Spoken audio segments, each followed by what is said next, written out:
Miller time's over for the Cup boys. Now the NASCAR Speed Circus heads north for a little honeymoon getaway. Teamwork wins. Ask the guys chasing the 12 and 2. There's a lot of multi-car teams out there that don't have respect like they say they have, and their driver feels the differences between the drivers are so different that they can't treat it as a two-car team. And it's been working for us. We're getting inside the minds of Winston Cup's dynamic duo. They say no bull, but NASCAR's flag stand matadors are waving the red cape. The fans get charged, but the drivers are heated up. We'll look at what has to happen to get a thrilling green flag finish.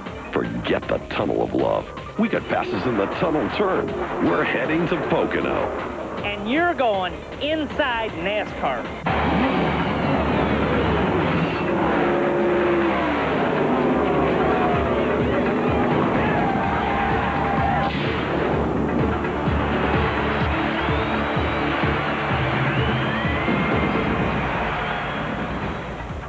Hello, everybody, and happy Father's Day to all you dads out there. We're glad you're along for this Sunday morning track update here on Inside NASCAR. Well, we're just 3 hours away from the start of live Winston Cup action here on TNN as NASCAR's top division takes on the Pocono Raceway at 1 p.m. Eastern in the Pocono 500. The Busch Series is off this weekend, and the trucks tackled the high banks of Bristol last night. But before we get to that, let's head to Pocono, where Tyler Potter has been checking out all the Winston Cup news for us. Good morning, Tyler. Stephanie, good morning, and welcome to Pocono, where Jeff Gordon's on the pole for today's Pocono 500.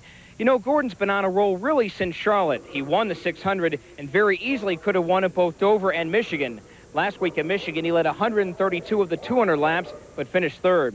An interesting stat for you, Fords have won the last 4 July races here at Pocono. Chevys have won the last 3, and Gordon's won the last 2.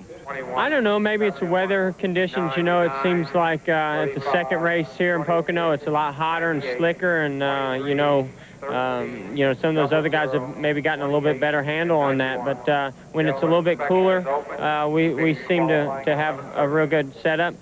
Cars, again, driving well here, and, you know, you got to have a little bit of luck, too. I almost went a lap down here at this race last year, and I stayed on the lead lap and actually came back and we were able to win the race. So you got to have a lot of things going for you these days if you're going to get to victory lane. One driver who's yet to win here on the Triangle, Mark Martin, last week's winner at Michigan. He enters this race with 26 career victories, but his best finish at Pocono was a couple of second-place finishes in 1991 and 92. It'd be another one on the list, you know. This is one of those racetracks where we've ran awfully good at, but we've never won. I look forward to coming here. We usually run pretty good. One of these days we'll either win one or we never will. I don't know, but you know, whatever happens with every race, it's a fun racetrack to drive on, and we have a good setup for this place. It's been a busy weekend for Bobby Hamilton, who saw his son make his Speedway debut in Saturday's ARCA race. Hamilton actually financed the deal for Bobby Jr. in the familiar number 43. Plans are for Bobby Jr. to run 3 more ARCA races, as well as 2 truck races. I've been running the Slim Jim All-Pro Series, and we just couldn't get a handle on it. And to be honest with you, I don't think we could. I don't think we cheated enough to run like we need to do, and we're not used to doing that in what we do here, you know. So because everybody stays pretty well straight up, but I wanted to run him in a couple of truck races at the end of the year. I plan on running him at Richmond and Martinsville, and so I said, well, he needs to drive something heavy. So I brought him up here and tested him and everything, and all he's talked about is how much communication he could give back to the crew and everything. He's just got a better feel for the heavy stuff. Staying in the ARCA series where Tim Steele made his return this weekend, it was his first start since his crash in Atlanta last November. He's been recovering from broken ribs, a broken ankle, and numerous head injuries that left him with headaches and double vision. Steele was supposed to be driving for Bud Moore this year in Winston Cup, but has yet to be cleared by NASCAR. How close to 100% are you? Like I said, I feel like I've been, after I've made a few laps in the car, I feel like I've been doing this and haven't missed any time, and you know, things are just going as long as smooth as ever. It feels really, really good to be back in a car. It feels like being at home. And on Friday, a handful of drivers gathered with officials from the National Highway Transportation Safety Administration to promote safety on the roads. The message, buckle up. 31% of Americans still don't use seatbelts. It's something it's really special to my heart. I've had a lot of bad accidents, as you probably know, at Talladega and Daytona and Bristol, where I've been end over end 3 or 4 times in some bad accidents. And if it wasn't for the real good seatbelts we have in our NASCAR Winston Cup cars, there's no way in the world I could survive. And with 3 children that I love very much and a wife, and the seatbelts are everything to me. We don't even leave our house right now unless we have our seatbelt on. Well, Stephanie, a rather ho-hum news weekend here at Pocono, at least when you consider what's happened the last few races. I'll see you a little bit later on with qualifying. Okay, thanks, Tyler. Well, when we come back, not only will Tyler fill us in on Winston Cup qualifying, we'll also recap last night's Craftsman Truck Series race from the Taj Mahal of short tracks. More Inside NASCAR is straight ahead. Inside NASCAR is brought to you by MCI 5-cent Sundays. Pay the least on the day you call the most.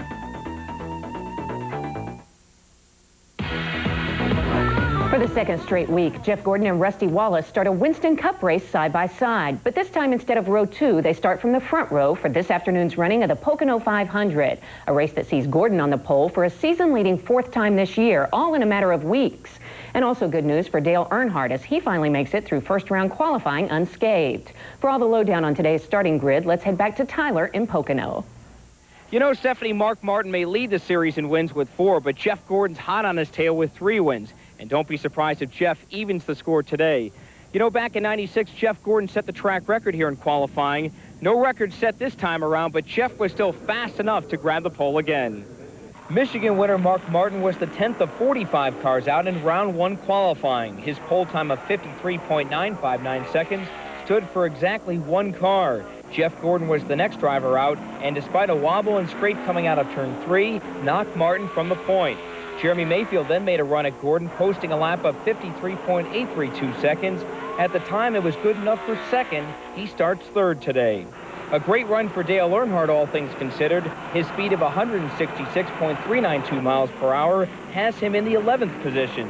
It's his best non-superspeedway start of the year. Second straight week now of making the top 25. Do you feel like you guys are starting to turn the corner? Well, we better be. If, you know, it's Richard changes things around, you better make something positive out of it. And that's, we worked good in practice today, and back and forth with Mike Skinner and Larry and I myself talked back and forth about what we were doing with the chassis and trying to help them and helped each other in gears and transmissions, the whole thing. So it works better as a team. Gordon had 3 final challengers in the late going of qualifying: Rusty Wallace, Joe Nemechek, and Dale Jarrett. Rusty's lap was the best of the 3, landing him on the outside of row 1. His time was just 2/10 shy of Gordon's. Provisionals went to Johnny Benson, Steve Grissom, Jeff Bodine, Lake Speed, Derek Cope, Kevin LePage, and Todd Bodine. Dave Marcus and Buckshot Jones missed the race.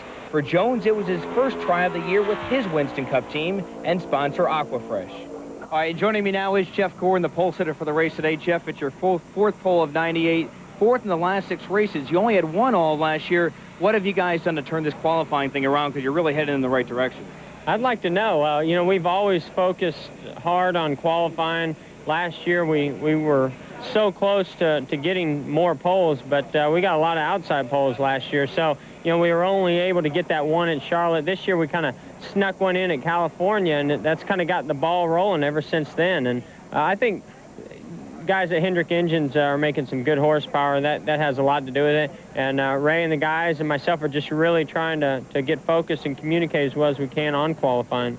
Let's talk about the lap. Obviously a great lap for you. Got a little loose off at turn 3 and scraped the wall, but nonetheless it got you on the pole. Yeah, you know, I was carrying a lot of momentum off there, and that momentum just carried me a little bit wide, and so I brushed the wall. You know, I was hoping that it wasn't going to slow the lap down, and it didn't. You know, I just barely grazed it, but, you know, it's one of those situations where qualifying is so important these days. Track position is so important that you've got to put a lot of effort into it. You've got to go out there and run really aggressive and run really hard. And, you know, I enjoy putting the car out there on the edge like that for qualifying, especially at a place like Pocono. All right, Stephanie, Jeff Gordon is trying to become the first driver to win 3 straight races here at Pocono. We'll find out a little bit later on. Back to you. Okay, great. Thanks, guys. Well, a lot of people might be celebrating Father's Day today, but for Craftsman Truck Series driver Ron Hornaday, the effects of last night's birthday bash at Bristol continue on this morning. Hornaday rung in the Big 4-0 last night with a victory in the Load Handler 200, race number 9 on the 1998 Truck Series schedule. Phil Wars has the highlights. Ron Hornaday continued right where he left off last year on Saturday night, but at Bristol it didn't take long for the caution to come out. Jay Saunders spins the Goodwrench Chevy down in turn 1 on lap 6. He ended the first half 1 lap down. Then just a few laps later, Cintas Rookie of the Year candidate Greg Biffle runs up behind a checked-up Andy Houston coming out of 4. Biffle's baffled and done for the night. The battle up front, though, was between Hornaday and points leader Jack Sprague. Sprague with the gutsy move here and the pass on lap 30, although Hornaday would retake the point a few laps later. With Hornaday leading near midway, Sprague makes the aggressive move but couldn't get by the Napa Chevy as Hornaday had the lead at halfway, with Joe Ruttman, Randy Tolsma, and Mike Wallace making up the top 5. As the sun set in the Tennessee sky, the second half saw Sprague battling a loose condition, Hornaday able to pass lap traffic and hold on to the lead all the way to lap 198. That's when Dave Resendez, driving Mike Bliss's ASE Ford, brings out the 9th and final caution of the night. Remember, Truck Series races don't end under yellow, so it's a green flag 2-lap dash to the finish. And on the restart, the master of the restart, it seems, Ron Hornaday surprises no one by holding off Sprague to defend his Load Handler 200 title and capture his series-leading 20th career win, 3rd of 1998. And it all comes on Hornaday's 40th birthday. Ruttman finished 3rd, followed by Wallace and Tolsma. Hornaday happy but trailed Sprague by 67 points for the championship. A little loose when Jack was following us, followed him a little bit, tried to figure out what his line was so we can have some at the end of the race. Fred made a little minute change in the halfway break, and we had an awesome truck. I'll tell you what, Goodyear came out with a great tire, and I don't know what he's got in the trick here, but I tell you what, I don't want to get rid of him. I got to thank Dale and Teresa for giving me the opportunity to drive in this rocket ship they've got. Awesome. The big picture is the championship, and we still got a 67-point lead, but I want to win races. I need to win races for myself and for this team. Well, that's going to do it for this Sunday morning update from the tracks. But when we come back, we'll continue with the feature portion of Inside NASCAR. Remember, the Pocono 500 gets underway at 1 p.m. Eastern right here on TNN. And as we head to this break, here's a look at the first 5 starting rows. Enjoy your racing Sunday, everybody, and have a great Father's Day.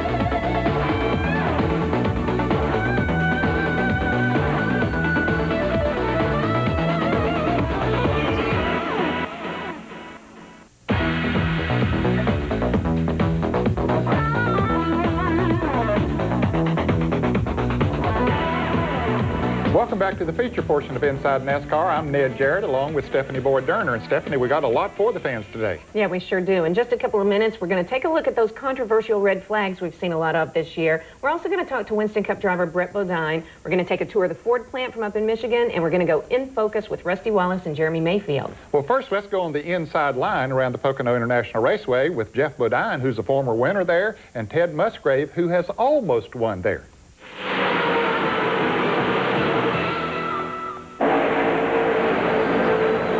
There's 3 different lengths of straightaways.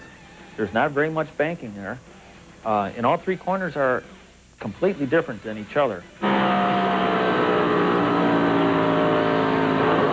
Long straightaway. It seems like it takes forever to get down the straightaway, front straightaway at Pocono, because you come off the last corner pretty slow, so and you shift. And it's got a super speedway effect down the front straightaway for drafting. About the start-finish line, we shift the cars into overdrive. As you enter turn 1, you'll see us fan out maybe 3, 4, or 5 wide. But I'll tell you what, you better be single file or at the most, double file getting into turn 1. A lot of brake, and you downshift. So you're really busy entering the first corner of Pocono. Where I make a lot of my passing is entering the tunnel turn. you can't appreciate how sharp turn 2 is at Pocono.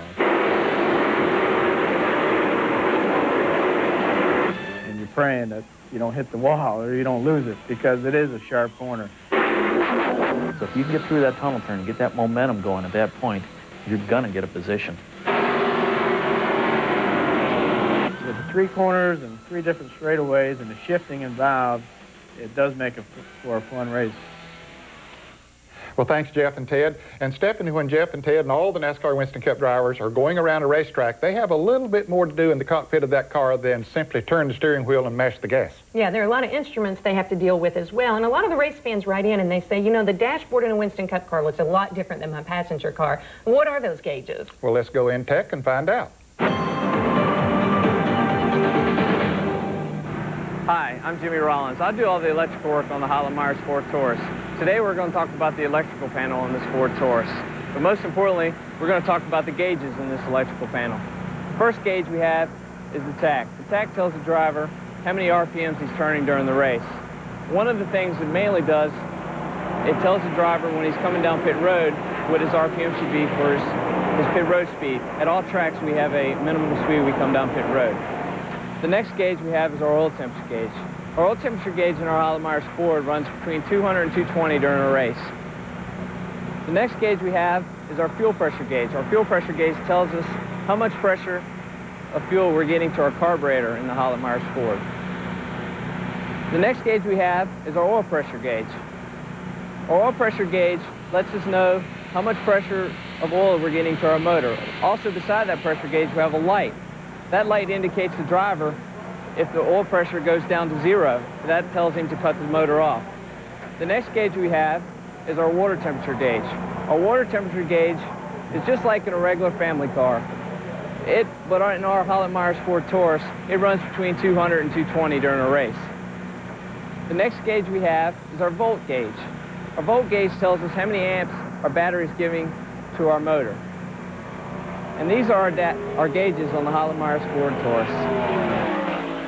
A few weeks ago, there was a lot of controversy when NASCAR threw the red flag with less than 10 laps to go at the Richmond International Raceway. But Stephanie, that was not the first time this year that a red flag has been thrown during a NASCAR Winston Cup race.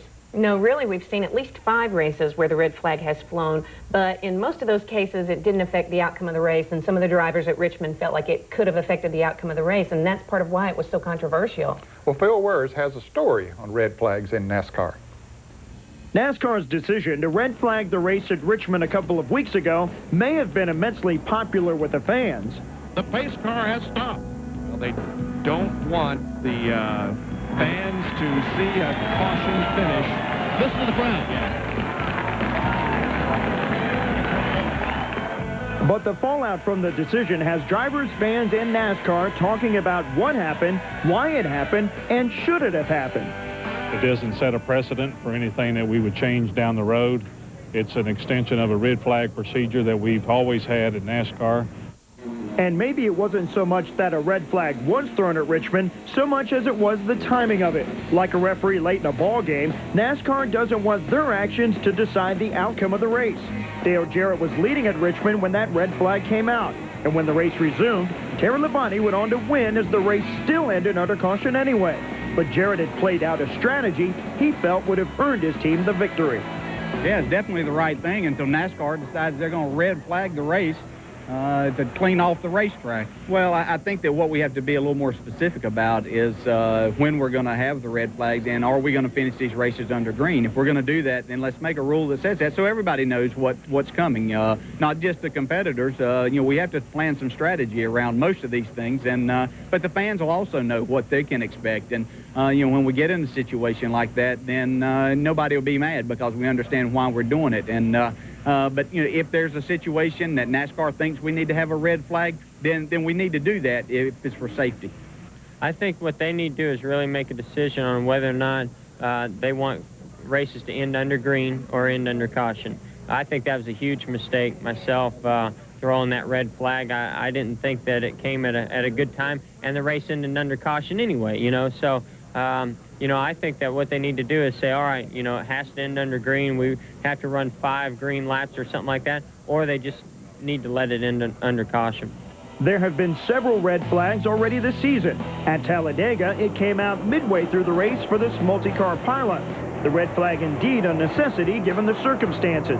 The Richmond incident just magnified the issue of red flags and under what conditions it should be used. Even eventual Richmond winner Terry Labonte was shocked about the turn of events late in that race. It surprised me. I mean, you know, I think it surprised all of us. You know, I'm not sure if they had to do it over again, they would do it. It was an opportunity for us to try to finish under green. We still finished under yellow anyway in Richmond, but we made the choice. We'd probably do it again. One thing is for sure, don't expect a rule change about red flags. What everyone wants to see is drivers going for the win under green flag conditions. But NASCAR's philosophy is to run an event to the advertised distance. But how that plays out on the track is up to the drivers, and NASCAR will make its decisions about red flags based on what does happen out there, with the hopes of giving the fans an exciting finish. And certainly, we're not anxious to disturb the strategy that's going on, but at the same time, our philosophy is if everybody stops, then everybody's in the same boat that they were anyway. So Saturday night could have gone green the whole way, and strategies might have worked and might not have worked. It could have run under caution, and strategies would work for some and not for others. I think that all of the competitors realize that we've come to the point in time that these race fans pay a lot of money, the hard-earned money that they make to come watch these races, and they expect to see them end under green. That's what they're hoping for. And even though it hasn't been that way in the past, there's no guarantee that it's going to end under green. I think that we all feel that we're at a point in time now with this sport that we need these races to end under the green flag. I'm glad I don't work up there in that booth and call the races, because that's a tough job. And they have to look at the interest of the fans, the interest of the competitors, and look at trying to run the race the best way they can. And all the decisions they make don't please everybody all the time, but you got to face it, it's the best. NASCAR is the best organization as far as motorsports there is. So. And of course, the red flag at Richmond is the one that has sparked all this debate. And really, I'm not surprised, because for the race fans, of course, it was a terrific race. They did get what they deserved. But for the competitors, they didn't really know what to expect. In the Truck Series, of course, they have a rule where they know they're going to finish under green flag conditions. In Winston Cup, things are a little bit different, and this is the first time this kind of situation has ever been sprung on them. Yeah, I think the element of surprise was a big thing, and I think NASCAR has addressed that now. I think the teams know that in the future, if a situation comes up like at Richmond, that they are subject to throw that red flag. Now, I don't think we'll ever see NASCAR go to a green, white, checkered flag situation like we see in the Truck Series. I think they'll continue to run the advertised distance. We'll be back with more on Inside NASCAR right after this. Coming up, as part of NASCAR's 50th anniversary, we'll look back at the career of Neil Bonnet. We'll go inside Ford's research and development and see what they mean by manufacturer support. Plus, go in focus with Rusty Wallace and Jeremy Mayfield when Inside NASCAR returns.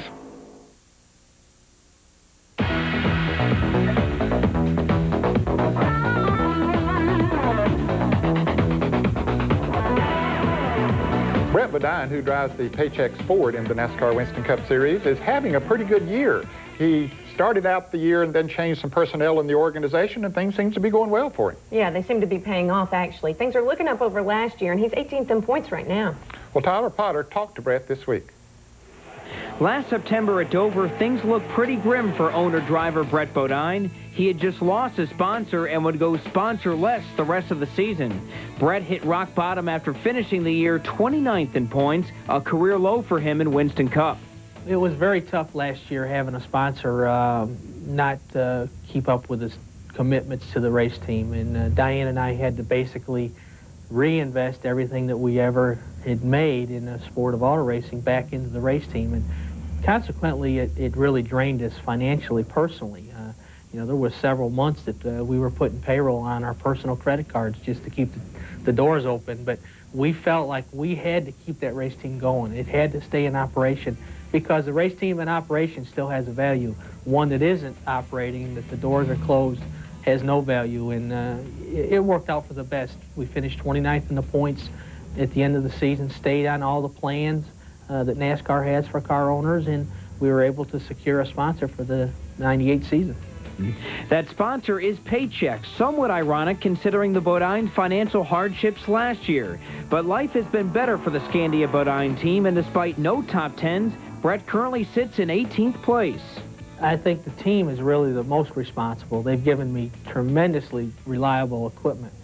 We've had no mechanical problems this year, and that makes a big difference when you can go to the racetrack and feel comfortable that you've got a well-prepared piece of equipment to go out there and compete with. And then the fact that when Jared Kennan came on board as crew chief, we started to step up our performance a little bit and started to finish a little bit more consistently in the top 20 and the top 15, which really these days is very important to maintain that top 20 position in the point standings. Crew Chief Jared Kennan has made a big difference. In his first race since replacing Donnie Richardson back in March, the team finished 11th at Bristol, a season best. It's the second go-around for Kennan, who was Brett's crew chief in the Busch Series from 1986 to 87. In 86, they won 2 races, grabbed 13 poles, and finished second in the points. The first practice when he was on the radio was like old times again. It like it hadn't been 10 years. It like it'd been just maybe 10 days ago that we'd worked together. Jerry has a wonderful personality. He really knows how to motivate his people, keep them focused, but let them have a good time while they're doing all this hard work that Winston Cup racing is all about. I'm real comfortable with him being the crew chief. We've had a lot of success in the past, and I think that's how we came together, feeling so confident that we could do it again. If that's the case, Sears Point may be the perfect tonic for the pair. Last year at the road course, Brett qualified 5th and finished 6th, his best finish in nearly 4 years. That has him licking his chops going back, especially with Kennan aboard. Really looking forward to going back to Sears Point. We feel like we've got a good road race program, and Jared brings a little bit more to the table. He was involved with Roush Racing for several years, and everyone knows how strong they are on the road courses, so we're hoping to go out there and have, again, our best run of the year so far. We'd really like to go out there and have a good, solid top 5, and you never know, maybe contest for the win. 1990 was Brett's best year in Winston Cup. He won his one and only race at North Wilkesboro and finished 12th in points, a personal best. Since then, he's toiled in mediocrity, finishing no higher than 15th. But now, after weathering all the adversity and the turnover, this third-year team is beginning to turn the corner. I'm not happy with where we're at. You know, I want to be top 10, top 5, challenge for the wins.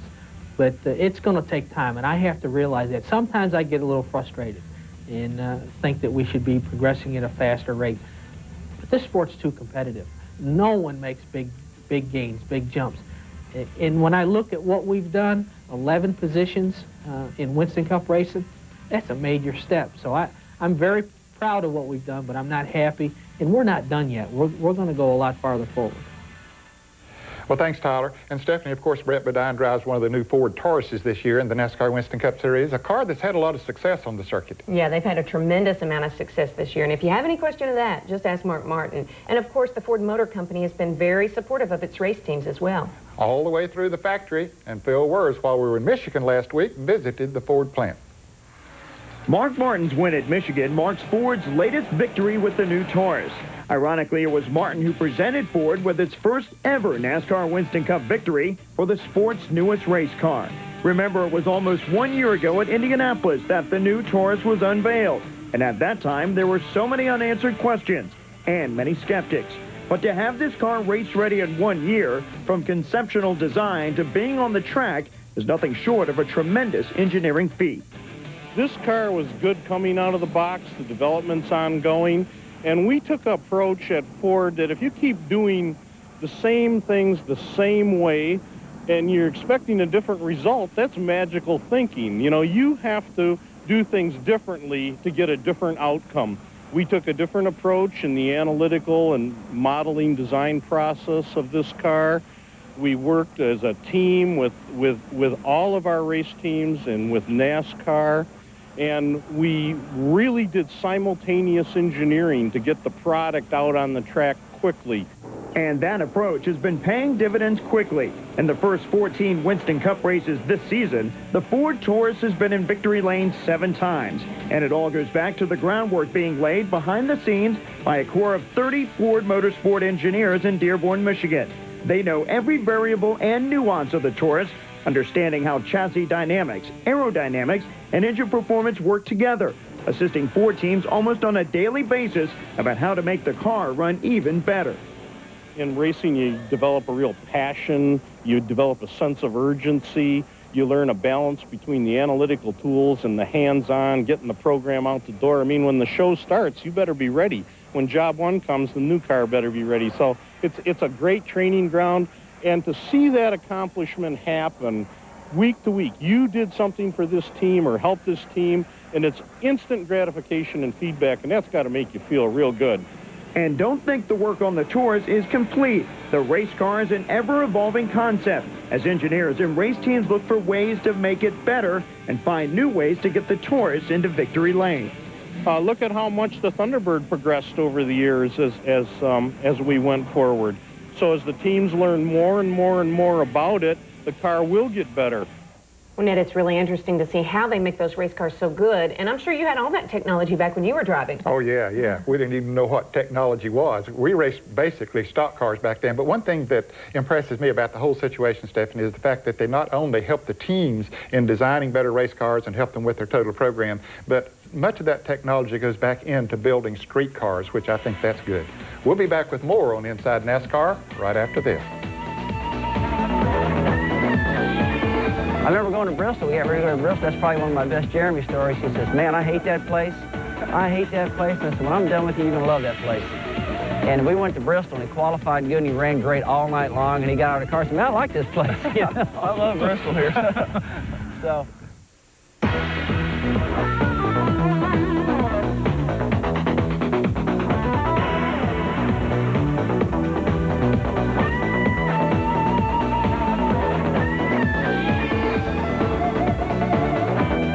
Welcome back to Inside NASCAR. NASCAR is celebrating its 50th anniversary in 1998, and one person who helped NASCAR to grow where it is today was Neil Bonnet, a great personality in the sport of auto racing and also a great race driver, and we take a look at his career.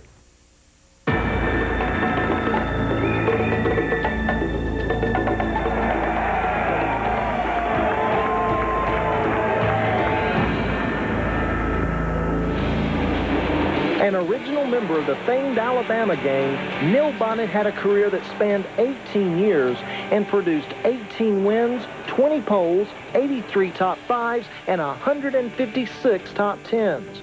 After a crash at Darlington, he was a regular on TNN race broadcast and as host of his own TV show called Winners. But racing may have been second to his first love, fishing. A driver capable of winning race. I've had race cars capable of it all my life.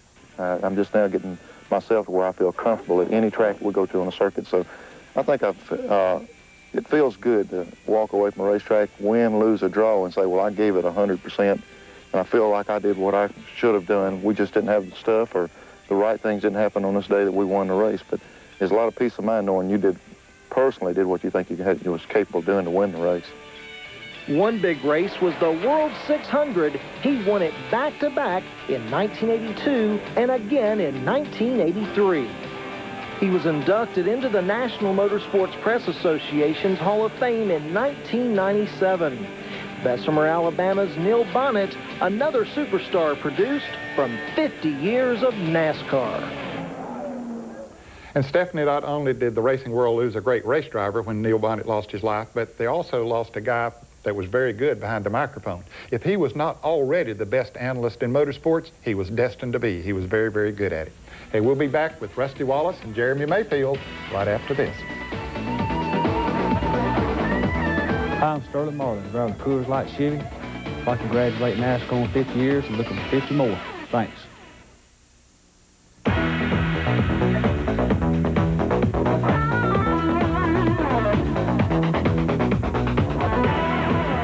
Jeremy Mayfield leads the point standings in the NASCAR Winston Cup Series, and Rusty Wallace, his teammate, has been at the top of the point standings, and really both of them have had good years. Rusty's had a rough couple of weeks, but other than that, he's had a good year. Yeah, whether it was Jeff Gordon or Dale Earnhardt, Rusty has been in the middle of controversy the last couple of weeks, but like you said, he and Jeremy have both had a terrific season. It's really all happened since the two of them teamed up as part of the merger between Penske Racing South and Penske Cranifus Racing, and now these two drivers are at the top of their game.